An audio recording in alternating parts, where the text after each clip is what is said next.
नमस्कार, आज की कड़क खबरें देख रहे हैं आप। मैं हूं आशीष त्रिपाठी और शुरुआत इस वक्त की बड़ी खबर से, जहां एमपी एटीएस की टीम ने दिल्ली में डेरा डाला हुआ है। दरअसल आतंकियों से पूछताछ के लिए टीम दिल्ली पहुंची हुई है। दिल्ली पुलिस के स्पेशल सेल ने कार्रवाई की थी। उत्तर प्रदेश, झारखंड, राजस्थान से इन आतंकवादियों को गिरफ्तार किया गया था और आतंकियों के तार मध्य प्रदेश से जुड़े होने की आशंका जताई जा रही है।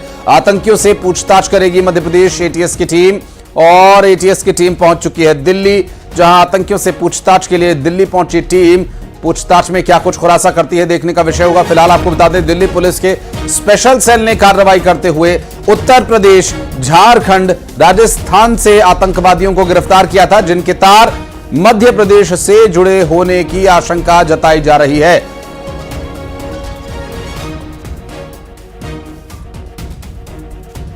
प्रदेश पुलिस की एटीएस की टीम राजधानी दिल्ली आई है और दिल्ली आने के बाद यहां पर आतंकी संगठन अल-कायदा की जो एक सहयोगी संस्था है, अल-कायदा इंडियन सब कॉर्डिनेट से जुड़े हुए कुछ इनपुट्स पर आगे तफ्तीश का दायरा आगे बढ़ा रही है।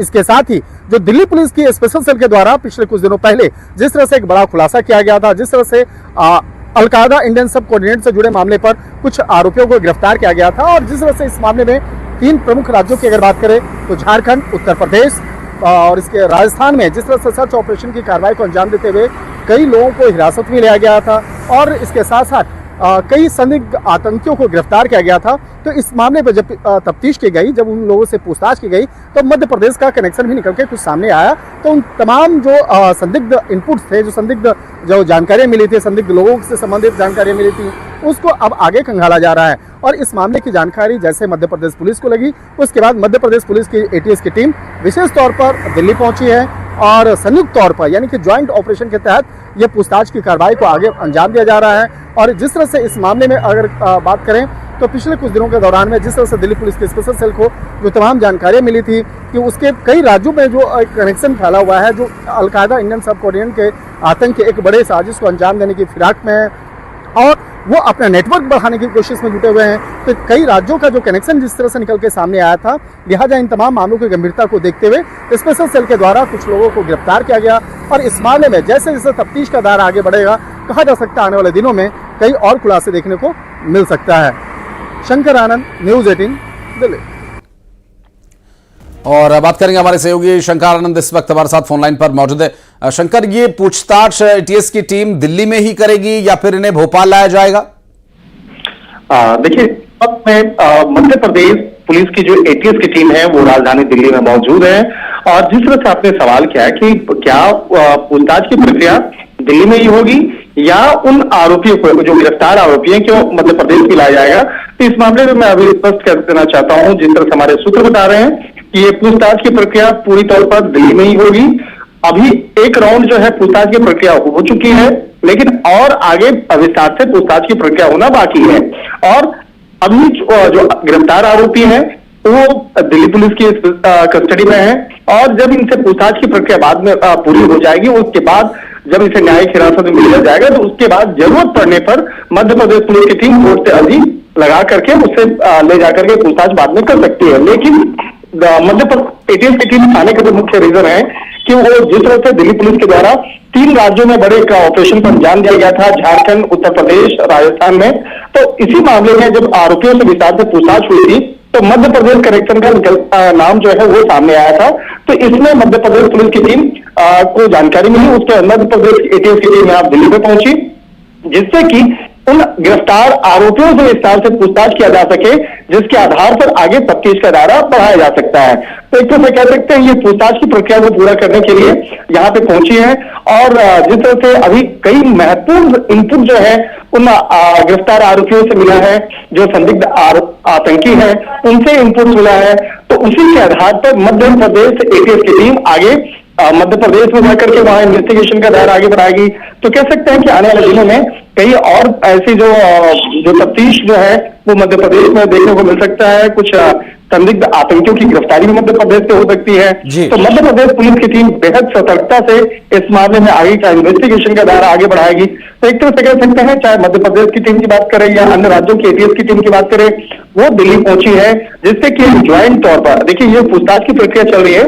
इसमें सिर्फ मध्य प्रदेश पुलिस की टीम नहीं, बल्कि दिल्ली पुलिस, एनआईए, केंद्रीय खुफिया एजेंसी आईबी की टीम जो है वो लगातार इस ज्वाइंट इंटरवेंशन कर रही है, ज्वाइंट तौर पर, संयुक्त तौर पर पूछताछ कर रही है और इस मामले में तफ्तीश का दायरा आगे बढ़ा रही है। बिल्कुल शंकर, और चूंकि यहां साफ आप जिस तरह से बता रहे हैं, साफ अंदाजा लगाया जा सकता है कि संयुक्त रूप से कार्रवाई करनी होगी। बहुत शुक्रिया आपका।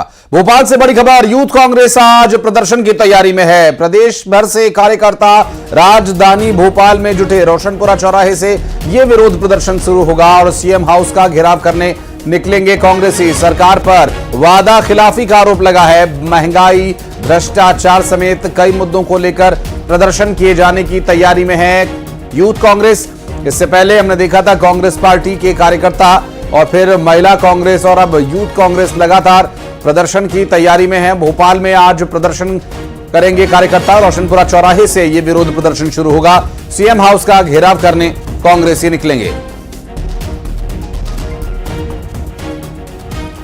वासु चौरे हमारे सहयोगी जुड़ गए हमारे साथ, बात करेंगे उनसे। वासु, क्या डिटेल्स मिल पा रही हैं प्रदर्शन की, क्या तैयारियां हैं और प्रशासन ने क्या तैयारियां की हैं इसके लिए?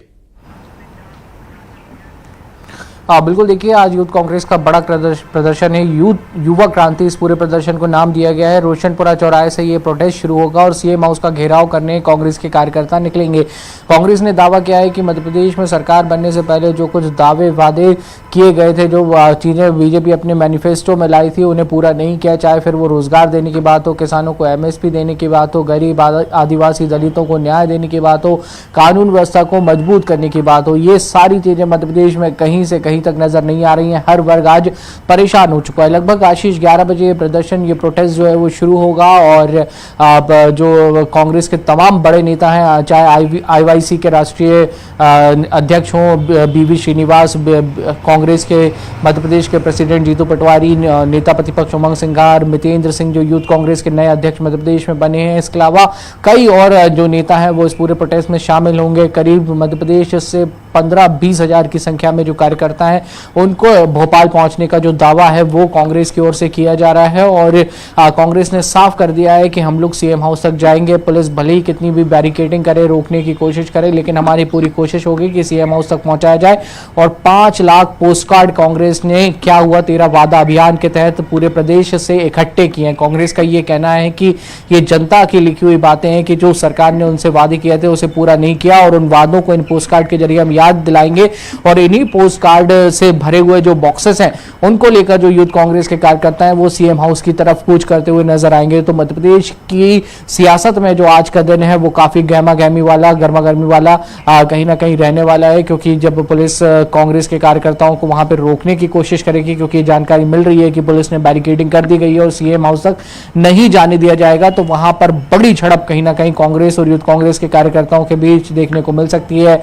लाठीचार्ज, आंसू गैस के गोले दागने और वाटर कैनन चलने जैसी स्थितियां भी बनने के पूरे जो चांसेस हैं वो नजर आ रहे हैं, क्योंकि जिस तरीके के उग्र और जंगी प्रदर्शन का ऐलान यूथ कांग्रेस लगातार कांग्रेस पार्टी प्रदर्शन कर रही है। इससे पहले हमने देखा था कि महिला कांग्रेस की कार्यकर्ता सड़कों पर उतरी थी और अब वादा खिलाफी का जो ये आरोप है इस पर क्या कार्रवाई होगी, वासु आगे डिटेल्स लेंगे। आप बने रहिएगा हमारे साथ, कुछ और खबरों पर डिटेल्स आपसे लेनी है। फिलहाल आपको बता दें कि सीएम डॉक्टर मोहन यादव दिल्ली के दौरे पर हैं और आज मध्य प्रदेश उत्सव का शुभारंभ करेंगे और मध्य प्रदेश भवन में उत्सव का शुभारंभ होगा और करीब 11:30 बजे से यह कार्यक्रम होना है, जिसके लिए खुद मुख्यमंत्री डॉक्टर मोहन यादव यहां पहुंचेंगे। 4 दिन तक मध्य प्रदेश उत्सव चलने वाला है। दिल्ली में तैयारियां हो चुकी हैं और खुद मुख्यमंत्री डॉक्टर मोहन यादव यहां मौजूद रहेंगे। इस कार्यक्रम का शुभारंभ करेंगे मध्य प्रदेश उत्सव, जिसका नाम बताया जा रहा है और मध्य प्रदेश भवन में ही ये कार्यक्रम आयोजित किया जा रहा है।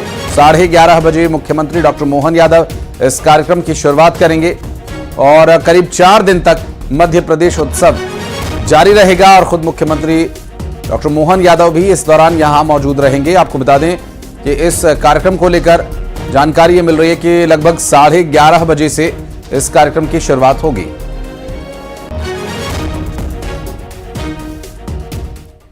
और राजधानी भोपाल में डेंगू का प्रकोप लगातार जारी है। दरअसल डेंगू के मरीजों की संख्या अब 170 के पार हो चुकी है। अगस्त में अब तक 60 डेंगू के मरीज मिल चुके हैं। जुलाई में 51 डेंगू के मरीजों की पुष्टि हुई थी। ज्यादातर इलाकों में फॉगिंग नहीं हो पाई है और ऐसे में लगातार मच्छरों का बढ़ना डेंगू के मरीजों के बढ़ने का कारण बन रहा है। ऐसी बातें अब तक सामने आई हैं।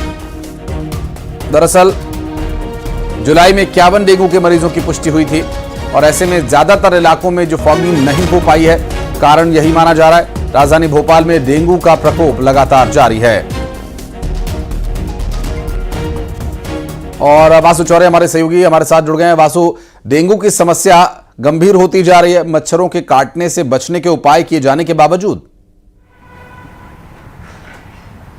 बिल्कुल आशीष, देखिए जो अक्टूबर तक का समय रहता है, अगस्त से लेकर अक्टूबर तक के जो 3-4 महीने रहते हैं, ये डेंगू की बीमारी के लिहाज से बेहद सेंसिटिव हो जाते हैं, क्योंकि इसके पहले हम देखते हैं कि लगातार बारिश का दौर जो है जून, जुलाई और अगस्त तक चलता है और बारिश के बाद अक्सर कई ऐसी जगह होती हैं जहाँ पे पानी एकत्रित हो जाता है, पानी जमा हो जाता है और जो जमा हुआ पानी रहता है उसमें जो डेंगू का लार्वा, जो डेंगू का मच्छर है वो पनपता है और फिर वो डिसीज बन के स्प्रेड होने लगता है। तो अब वही स्थिति जो है वो मध्य प्रदेश में अधिकांश इलाकों में बनती हुई नजर आ रही है। राजधानी भोपाल भी इससे अछूती नहीं है। हालांकि स्वास्थ्य विभाग की ओर से दावा किया जाता है कि हम लोगों को लगातार जागरूक कर रहे हैं कि पानी को कहीं जमा ना होने दें। अपने घरों में पानी अगर कहीं जमा होता है, जैसे कूलर हैं, गमले हैं या आंगन है, आसपास की ऐसी कोई जगह, तो वहां से पानी को साफ कर दें। जहां पे पानी जल भराव जैसी स्थिति रहती है वहां पे आप फिनाइल डाल के रखें ताकि जो डेंगू का लार्वा है वो ना पनप पाए। लेकिन इसके बावजूद अब ये देखने को साफ तौर पर नजर आ रहा है कि डेंगू के जो पेशेंट्स है वो लगातार बढ़ रहे हैं। मध्य प्रदेश में राजधानी भोपाल में अगर आप बात करें तो 170 के ऊपर ये जो आंकड़ा है वो पहुंच चुका है और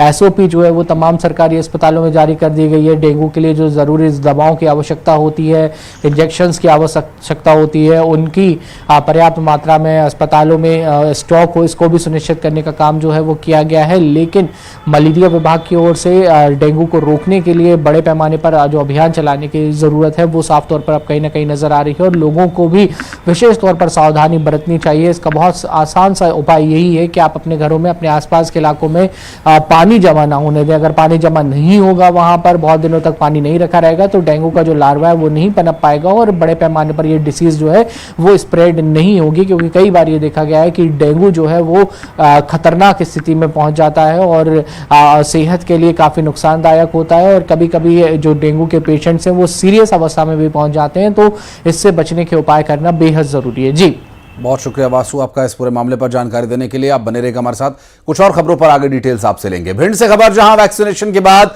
बच्चियों की तबीयत अचानक बिगड़ गई। दरअसल सरकारी स्कूल में वैक्सीनेशन का काम हुआ जिसमें डिप्थीरिया, टेटनस का वैक्सीनेशन किया गया था और सरकारी स्कूल क्यारीपुरा का यह पूरा मामला बताया जा रहा है। छात्राओं का इलाज करने के लिए उन्हें जिला अस्पताल भेजा गया था और वैक्सीनेशन होने के बाद उनकी तबीयत अचानक बिगड़ गई और एक नहीं, दो नहीं, कई बच्चियों की तबीयत अचानक बिगड़ गई। डिप्थीरिया और टिटनेस के जो इंजेक्शंस लगाए गए थे उसके बाद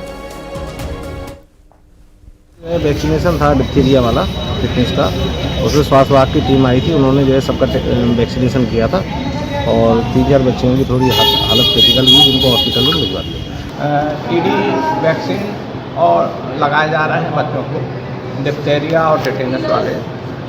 तो उसमें कुछ 4 बच्चियां हैं, उनको थोड़ा दिक्कत हुई है, उनको एडमिट किया गया है।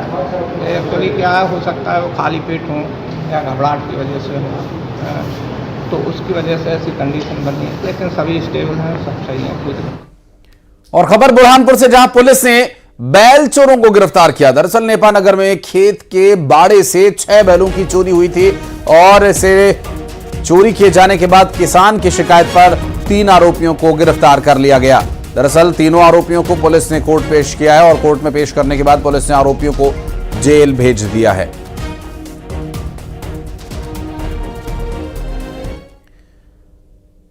और अब बात करेंगे मौसम की, तो मध्य प्रदेश में एक बार फिर तेज बारिश का दौर देखने को मिलेगा। मध्य प्रदेश में सितंबर की शुरुआत से ही भारी बारिश की संभावना जताई जा रही है। मध्य प्रदेश में 2 मॉनसून सिस्टम एक्टिव हुए हैं। 3 और 4 सितंबर को तेज बारिश का अनुमान है और मध्य प्रदेश में अभी तक 90% बारिश हुई है। मंडला, सिवनी में 45 इंच से ज्यादा बारिश हुई है। आपको बता दें कि ये जो बारिश का दौर है मध्य प्रदेश में एक बार फिर देखने को मिलेगा और एक बार फिर मध्य प्रदेश में मॉनसून के 2 सिस्टम एक्टिव नजर आएंगे। खबर बलरामपुर से, जहां लगातार बारिश से नदियों का जल स्तर बढ़ गया है। रामानुजगंज में कनहर नदी पूरी तरह से उफान पर है और एनीकट के ऊपर से पानी बह रहा है। छत्तीसगढ़ और झारखंड की सीमा पर कनहर नदी बहती है।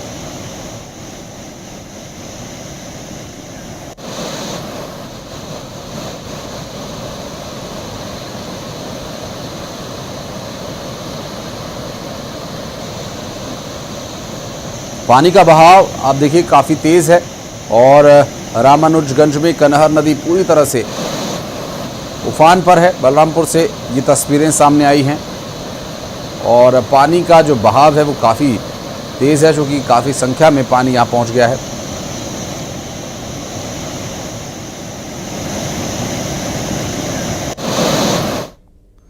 और कटनी से बड़ी खबर, जहां जीआरपी थाने में पिटाई का मामला और इस पूरे मामले में कार्रवाई की गई है। आरोपी जीआरपी जवानों पर एफआईआर दर्ज की गई है। आरोपी थाना प्रभारी पर 5 जवानों पर एफआईआर दर्ज की गई है और इस एफआईआर दर्ज करने की मांग को लेकर जीतू पटवारी धरने पर बैठ गए थे और सभी आरोपी जीआरपी जवान सस्पेंड किए जा चुके हैं। कटनी से ये पूरा मामला सामने आया। 2 तस्वीरें हम आपको दिखा रहे हैं, एक वो सीसीटीवी वीडियो जिसमें मारपीट की गई थी और दूसरी तस्वीर वो जब जीतू पटवारी वहां प्रदर्शन करने पहुंचे थे, धरना पर बैठ गए थे और जीआरपी थाने में मारपीट के इस मामले में 5 जवानों पर कार्रवाई की गई है। पूरी घटना दलित दमन की है। कितनी यातना, कितना प्रशासनिक हठधर्मिता और कितनी तानाशाही मोहन सरकार की, बीजेपी की सरकार की दलितों के खिलाफ है, उसका आज प्रत्यक्ष प्रमाण मिला। जब हम बार बार ये कहते हैं कि भारतीय जनता पार्टी की विचारधारा अंबेडकर के विरोधी विचारधारा है, बाबा साहब अंबेडकर के विरोधी विचारधारा है, उसको आज प्रमाणित किया मोहन भैया की सरकार ने, उनके प्रशासन ने, उनके मंत्रालय ने। अल्टीमेटली झुकना पड़ा या न्याय देना पड़ा। मैं सभी कार्यकर्ता जो यहाँ उपस्थित हैं सबको धन्यवाद देना। और भोपाल में बंसलवन में चल रही पार्टी में 2 पक्ष आमने सामने हो गए। दरअसल पार्टी कर रहे 2 युवाओं को क्लब के बाउंसर्स ने जमकर पीटा। स्कूल की फ्रेशर्स पार्टी में आए स्टूडेंट को जमकर पीटा। रोमियो लेन क्लब में यह घटना हुई थी और बाउंसर बेरहमी से स्टूडेंट को पीटते नजर आए। पिछले 1 सप्ताह में 5वीं बार बाउंसर्स ने मारपीट की और मारपीट का वीडियो सामने आया।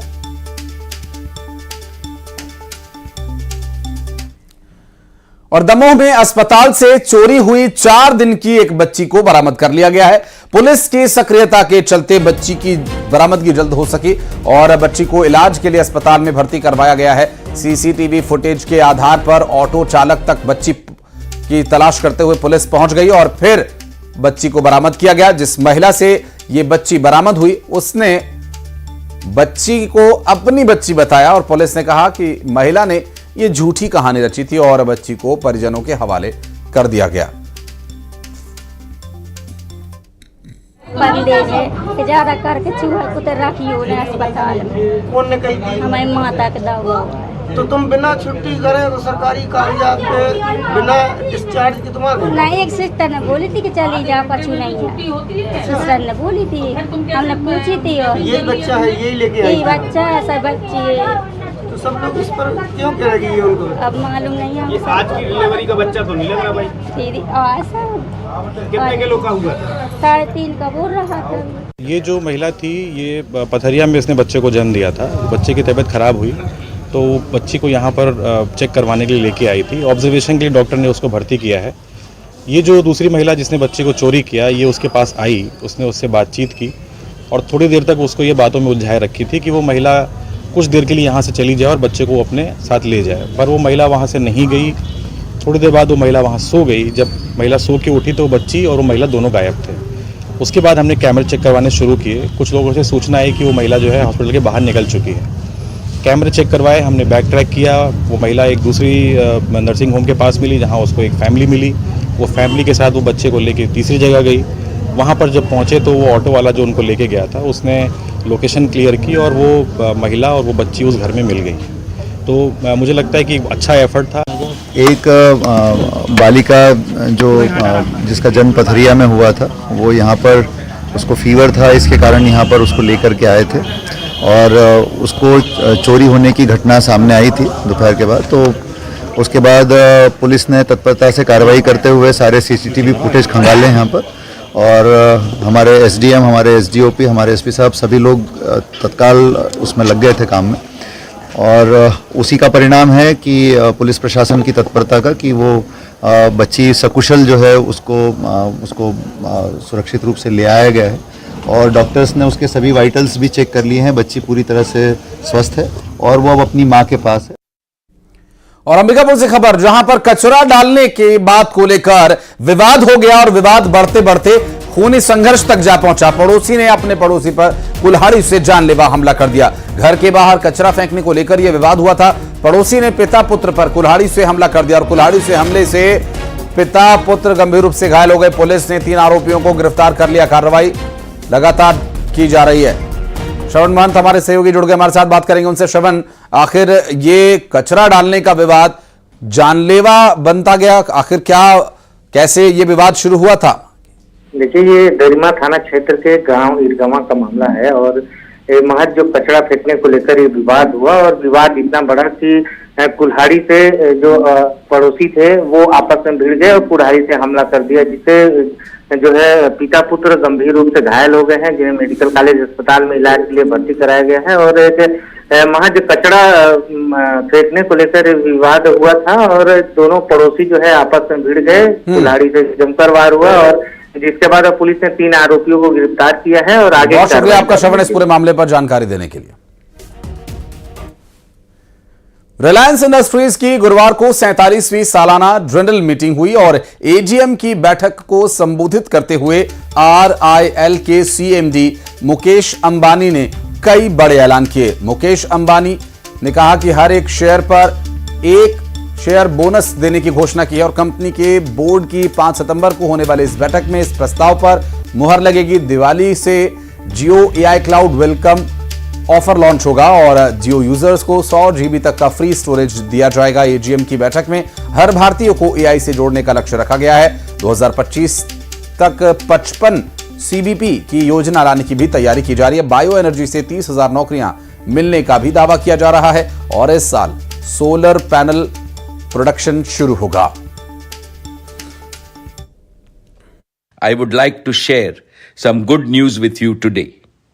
At 1:45 p.m. today, Reliance Industries Limited has sent a notice to the stock exchanges that the board of directors will meet on the 5th September to consider issuing bonus shares in the ratio of 1:1. और अब 20 बड़ी खबरें फटाफट अंदाज में।